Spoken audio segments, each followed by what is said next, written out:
A group of heroes is on their way to the Dark Forest on a mission to free their homeland.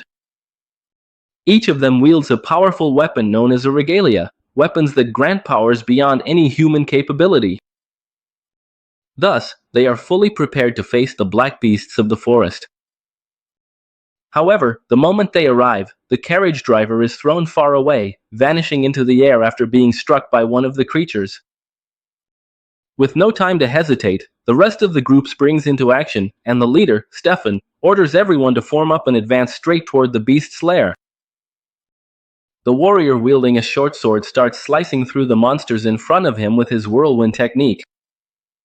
Meanwhile, Stefan severs the head of a giant serpent with a precise strike of his blade. However, even after being decapitated, the serpent still tries to bite him, forcing Alicia to act quickly and stab the creature's eye with her sword, putting an end to the threat. So far, the team has been doing well. With all the weaker monsters taken out, they head deeper into the cave in search of the Southern Beast Lord. Eventually, they reach the center of the cave and come face to face with Clevatess of the Moonlight. And when the monster makes its entrance with a pulsing aura, you can already tell things are about to go south. Everyone feels the intensity of the creature's presence, but Stefan believes that with the power of friendship, they can overcome anything. Yeah, better forget about that. Friendship isn't going to save them this time. After seeing Clevatess paint the walls with Stefan's blood, you have to wonder if being a hero is really worth it. Even so, the group's tank thinks he can do better and leaps into the air to attack the creature, but is decapitated almost immediately. The rest of the group starts to realize they don't stand a chance in a direct fight, but it's already too late to retreat or regroup. Clevatess starts taking them down one by one with his tail. Confused, the heroes can't understand how he's moving so fast, until Alicia realizes the attacks are coming from their shadows. She shouts for everyone to jump, putting distance between themselves and their own reflections. Thanks to this insight, Alicia manages to dodge the attack and survive, but the others aren't so lucky. One of the surviving heroes drives his spear into the ground and tries to summon an earth golem, but forgets that the soil there is under Clevatess' control. As a result, he can't maintain the summoning and several spears shoot up from the ground, slicing through his body. The spear wielder tries to charge at Clevatess with brute force, but as they fight, the monster watches with disdain, wondering how such weak creatures as humans manage to enter his territory. In no time, he wipes out the rest of the heroes. The only survivor is Alicia, who tries to stay alive by flying around the creature with her sword. She finally manages to get close enough to strike Clevatess' face and land a direct blow. Even so, her strongest attack barely scratches the monster's skin. Clevatess, meanwhile, remains absorbed in his thoughts, trying to understand why the humans decided to attack him, especially after 1,000 years without any conflict between them. Since they insist on bothering him, he concludes that he'll need a more definitive solution. But first, he needs to finish off Alicia. He then severs her limbs and throws her to her death. Sometime later, Clevatess descends upon the human kingdom, consumed by vengeance. He would have left the humans alone if they hadn't tried to conquer his lands. According to what the heroes said before they died, they were sent by the king of Rahian. So, Clevatess needs to have a talk with this king. The kingdom's archers are alerted to the threat and quickly take their positions, firing arrows at Clevatess, which, of course, does no harm at all. Still, they keep attacking as if that would change anything. Initially, Clevatess intended to ignore the other humans, but since they're provoking him, he slaughters them on his way to the castle. The guards start preparing the rest of the defenses, launching catapults at him, but even that has no effect. Clevatess passes through the walls with ease. Inside the castle, one of the guards runs to warn the king about Clevatess' attack, but the monarch has already heard the crashes and understands what happened. His heroes have failed. Rahian's weapons still aren't powerful enough. He realizes that Clevatess probably came after him, and sees no point in running from the creature or in trying to escape in any way.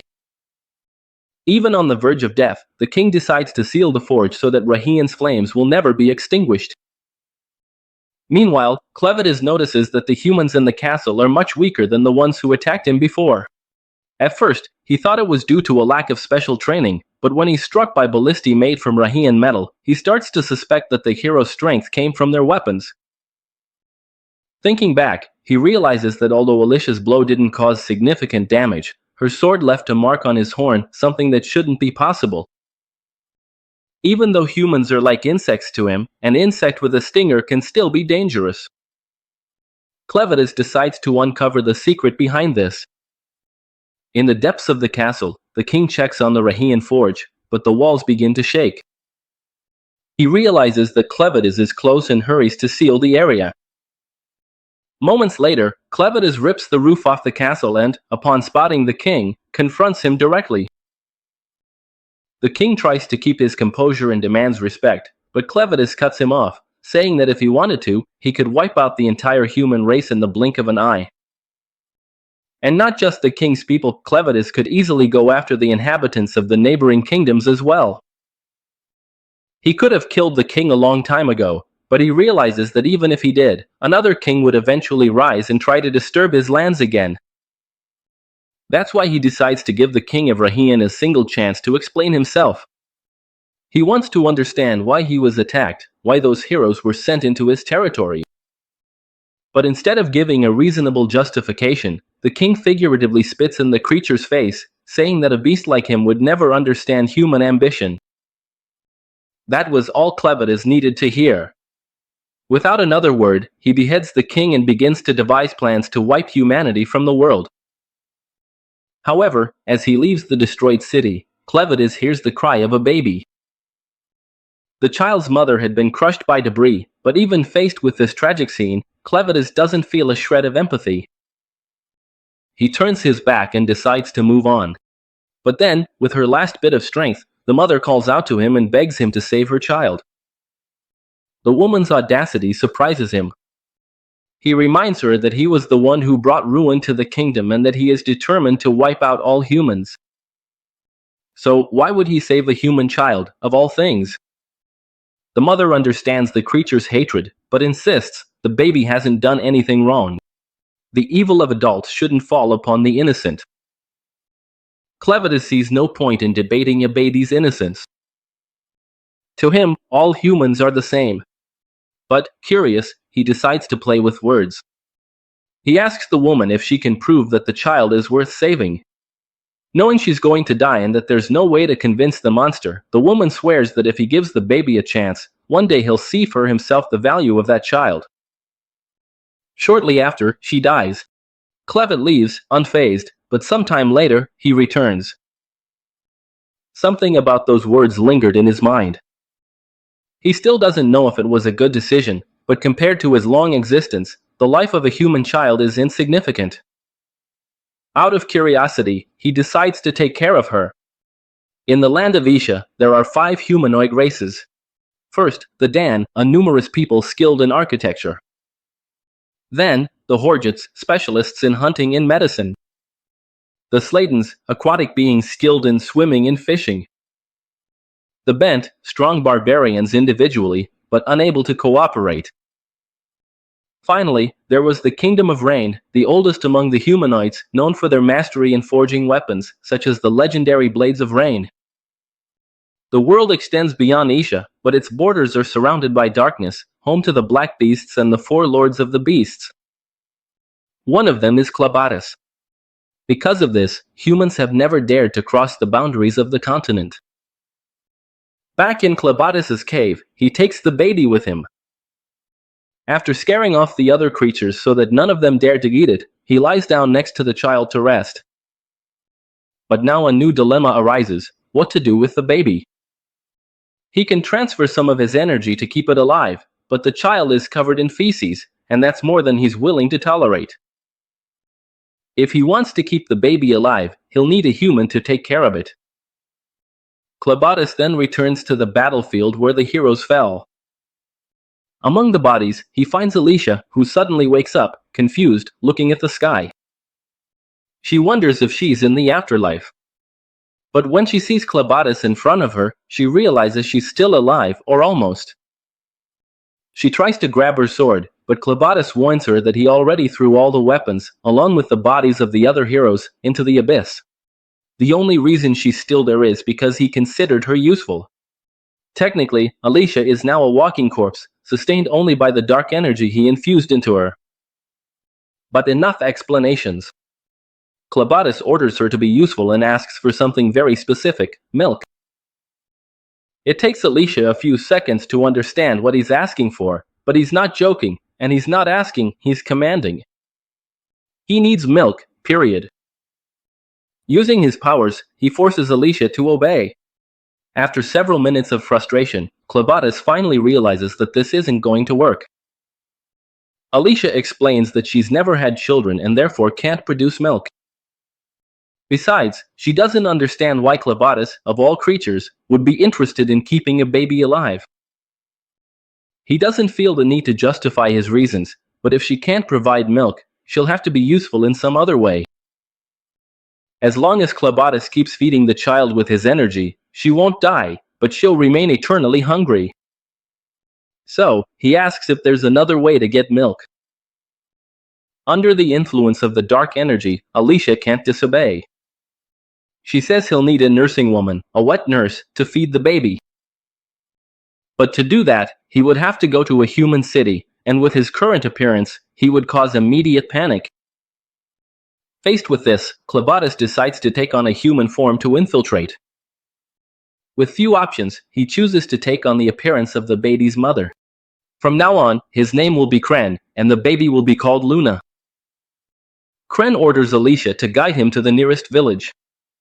However, before they leave, they need to take a break so she can wash Luna's blanket. While washing, Alicia notices something strange. The blanket has the royal crest of Rain embroidered on it.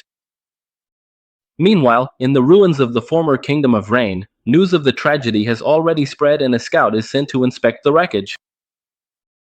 He can't believe that a single shadow beast was able to cause so much destruction. To him, this was exactly why attacking one of the beast lords always seemed like a suicidal idea. And the worst part is that the attack happened on the very day the crown princess was supposed to flee the kingdom with her child.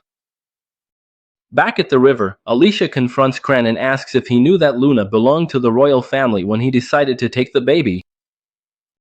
Kren replies that he has no idea what she's talking about.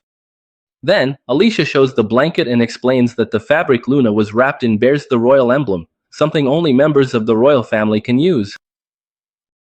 Upon hearing this, Kren starts to put the pieces together and realizes that the place where he found the baby was under the rubble of the castle. So, it makes sense that Luna is royalty. But for him, this doesn't change his plans at all. Alicia insists and asks what he meant by the castle's rubble. Kren, without beating around the bush, reveals that he destroyed the Kingdom of Rain and killed the king the night before. Alicia is in shock. She can't believe that Rain was really wiped out, but Kren just shrugs and reminds her that it was the humans themselves who started the war by attacking first. For him, it was just a response. But for Alicia, it's much more serious if Luna really is the last living member of the royal family. That means a lot of powerful people will come after him. Crane, curious, asks why. Alicia explains that only members of Raiden's royal family have access to the special forging techniques used to create Raiden's legendary weapons. At that moment, she realizes she said too much. Crane hadn't really thought about Luna's future until then, but now that he knows how important he is, he starts seriously considering the idea of making him the new king of the humans. That way, he could control everything from behind the scenes, and if humans crossed the line again, he could wipe them out completely, without mercy. But for now, the priority is still to get milk to feed Luna. So, Crane orders Alicia to hurry up. Alicia, meanwhile, still doesn't understand why he cares so much about the baby. However, she is absolutely certain of one thing: if anything happens to Luna, Crane will probably wipe out all the humans on the continent. With that in mind, she decides that her new personal mission will be to make sure nothing bad happens to Luna. During the journey, some bandits attack them and Klen gets hit on the head.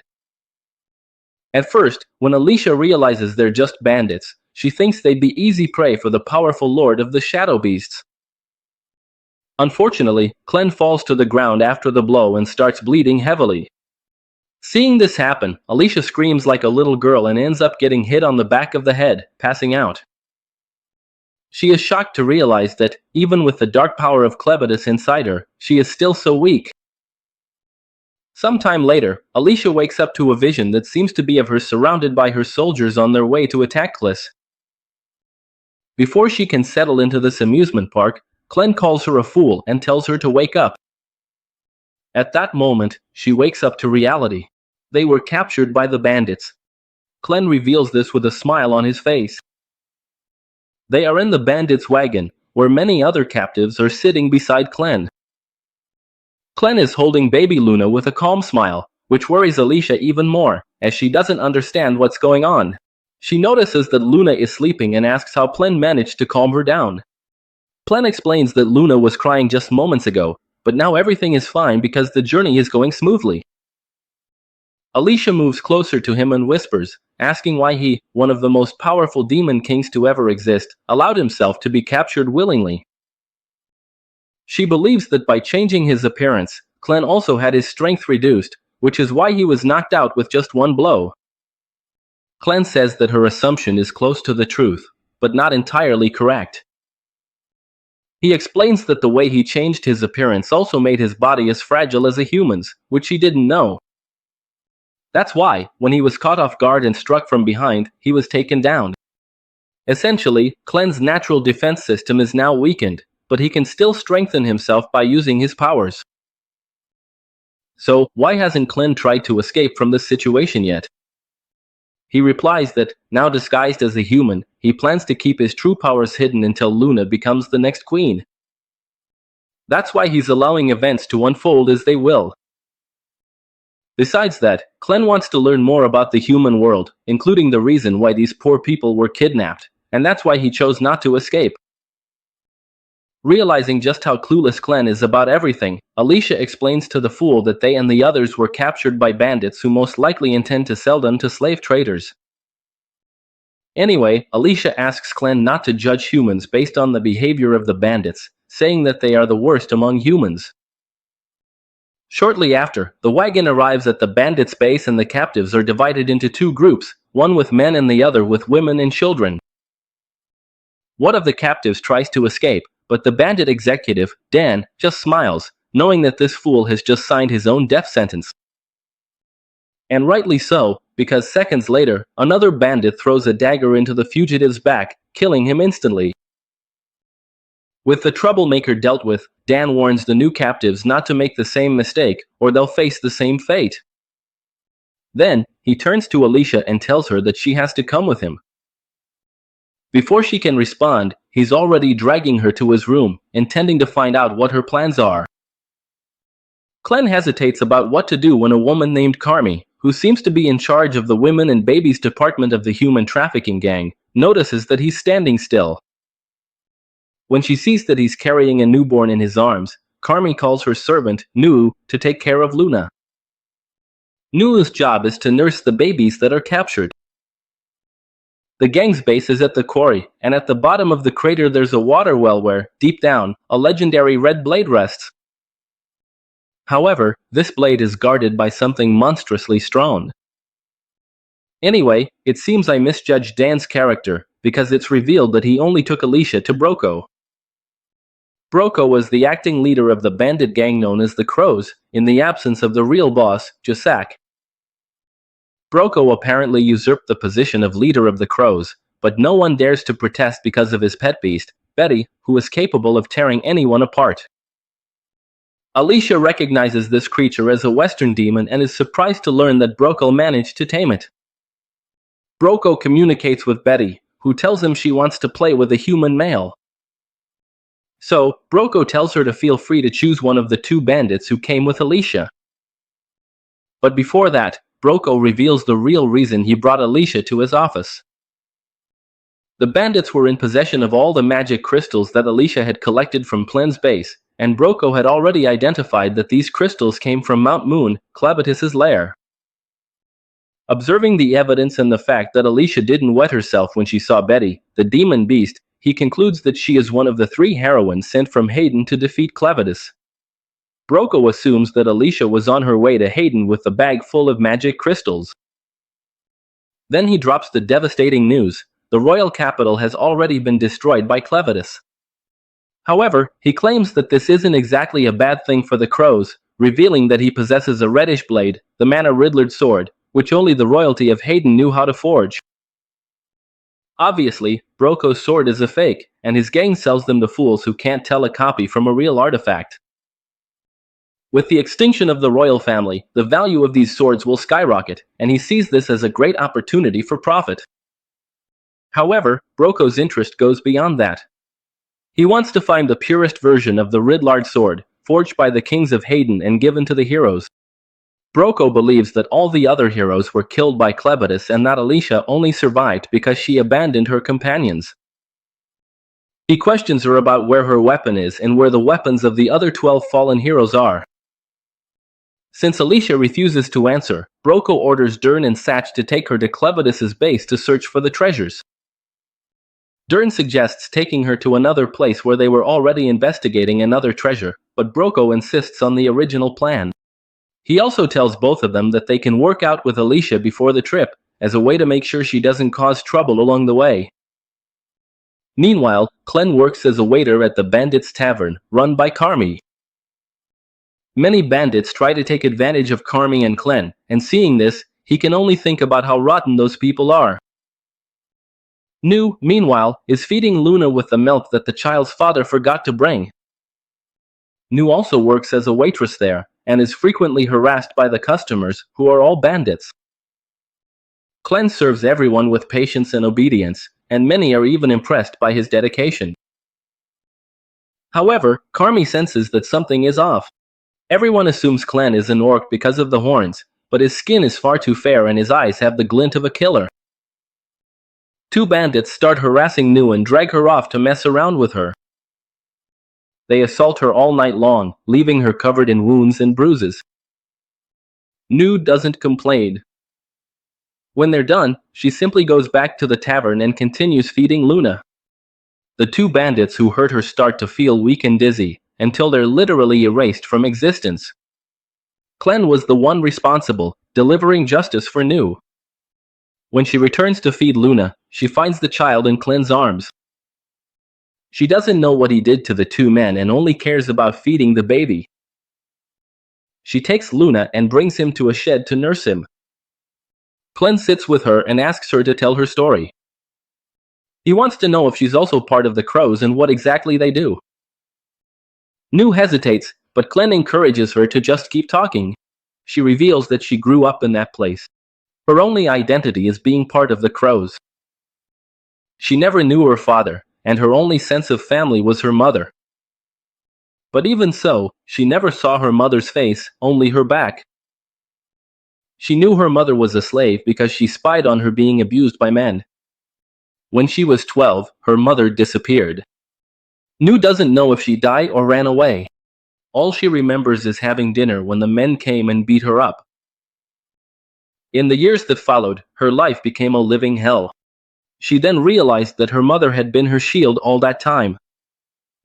She was beaten every day and ended up living like an animal until she met Carmi. Carmi told her that if she pleased the men, they would stop hurting her and would be happy. Nu decided to follow that path. She learned how to please the men, even though she wasn't like Carmi. But her life got better.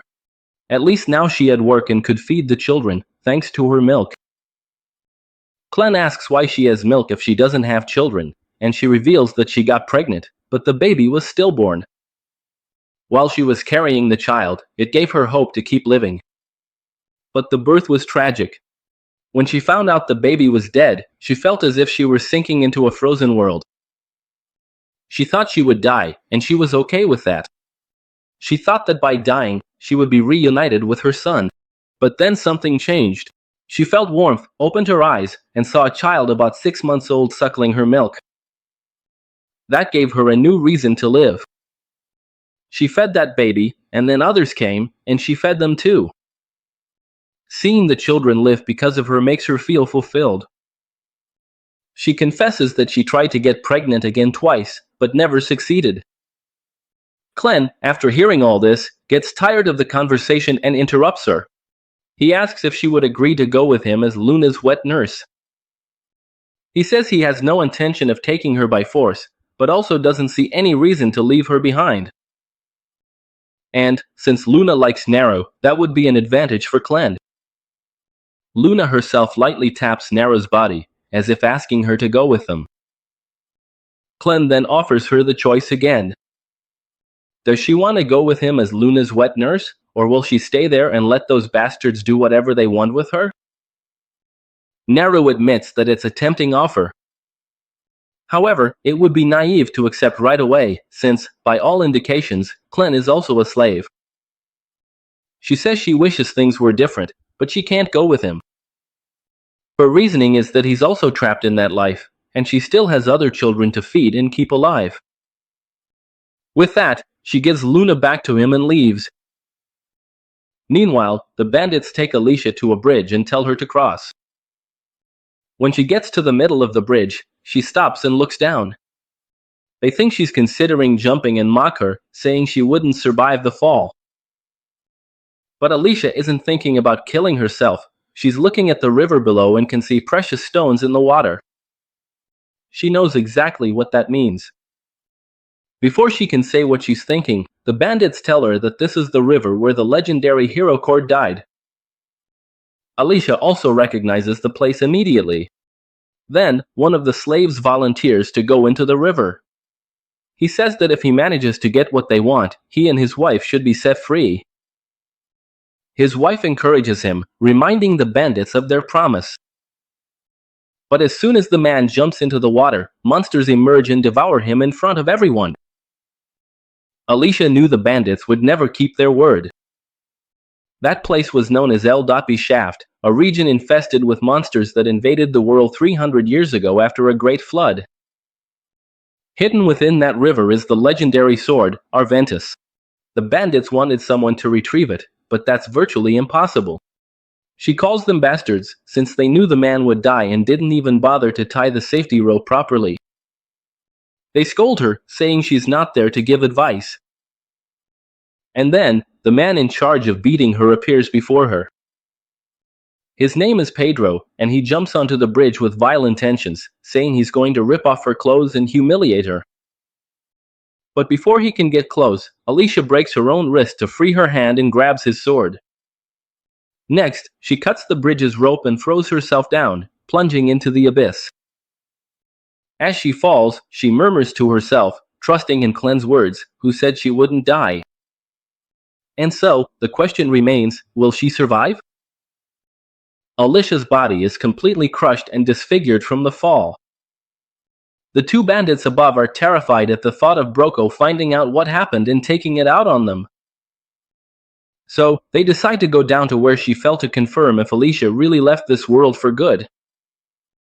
Meanwhile, Alicia regains consciousness and realizes that Clen has, in fact, turned her into an undead. At the moment, she can only move her left eye and is paralyzed from the neck down. She wonders if she'll be paralyzed for the rest of her life. Either way, she decides not to move a muscle so the bandits will think she's dead. But suddenly, the blood vessels near her eyes move on their own and form the face of Clen, or Clevatess, who appears there just to call her an idiot for having lost so much blood. Alicia doesn't understand what Clen is doing there or why he took on the form of a floating puppy. Clen explains that his appearance depends on the amount of magic blood present in Alicia's body. And since she's useful to him, Clen is willing to force this magic blood into her, ensuring that as long as she has this blood, she'll recover completely except for the parts of her body that have been permanently detached. Faced with this, Alicia asks why he isn't healing her anymore, and Clen says he's just taking a moment with her because he wants her to ask him a question. Clen informs her that he found a wet nurse for Luna, a member of the bandit group named Nu. He admits that his understanding of the human world is limited, but he believes that Nu is being molested and abused, so he offered her the chance to escape with him. However, what bothers him the most is the fact that Nu refused his offer without a second thought. That's what he can't understand. He asks Alicia why Nu would rather stay in that hell, and Alicia ventures a guess, saying that maybe Nu sees them, both Glenn and Luna, as slaves, and slaves don't have the right to leave. That's why, when Glenn made the offer, Nu didn't even consider that there could be a real chance to escape. Glenn understands and asks what he should do to convince her to go with him. Alicia suggests that the most straightforward way would be to eliminate all the bandits, but Glenn refuses because that would compromise his mission to remain undercover. So, he orders Alicia to do it for him. The idea makes sense, since no one would suspect anything if a heroine like her wiped out a group of bandits. Alicia hesitates, thinking she doesn't have what it takes, but Glenn doesn't take no for an answer. He's straightforward. She needs to complete the mission before the next time Luna gets hungry. After that, he forces all the magic blood back into her body, making her writhe as if she were breakdancing and restoring her body to its perfect form. Meanwhile, several bandits come down and are left stunned, confused, and scared when they see that half-dead heroine getting back up with an inexplicable dance. Alicia tries to catch her breath while feeling intense pain every time her broken bones reconnect. Broco, the boss, has no idea what's going on, but orders them to capture Alicia and break her limbs this time to make sure she doesn't try to escape again. When the first bandit approaches, Alicia lets him stab her arm without reacting, only to then punch him, grabbing his sword and his eye patch first. With this sword, she cuts her own shackles and puts on the eye patch, getting ready for battle. Meanwhile, Glenn is looking for Nu again, promising Luna that this time he'll convince the girl to become her wet nurse. If Luna is worried about Alicia, Glenn reassures her by saying that the heroine will be fine, since she's the only human who managed to scratch his horns during the battle. Elsewhere, Carmi scolds Nu for not cleaning up the mess in the kitchen. She notices that Nu is strangely happy, even after being assaulted, and suspects that something has happened. Nu replies that she's just curious about what the world outside is like, since she's never left this hellhole since she was born. Carmi starts to suspect that she wants to escape, but Nu insists that's not it, that it's just curiosity. Naively, she ends up revealing that someone offered her that chance and admits, without any pressure, that it was a slave. Bracco overhears the conversation and, before he can do anything, Carmi acts first. She slaps Nu for even thinking about leaving that place before she does. Bracco enters the room and asks about the baby, making it clear that he intends to use Luna for some future purpose. Then, he tells Nu to come with him, and Carmi immediately realizes that he plans to punish her. But what could she do? She can't confront the boss. So, she just stays there, trembling with fear. When Bracco and Nu are out of sight, Carmi sighs and wonders how the babies will be fed now, suggesting that Bracco intends to kill Nu. Clyde appears holding Luna in his arms, and Carmi immediately assumes he wants Nu to feed the baby. Already irritated and in a bad mood, Carmi tells Clyde that no one else can feed the child, because Nu made a serious mistake.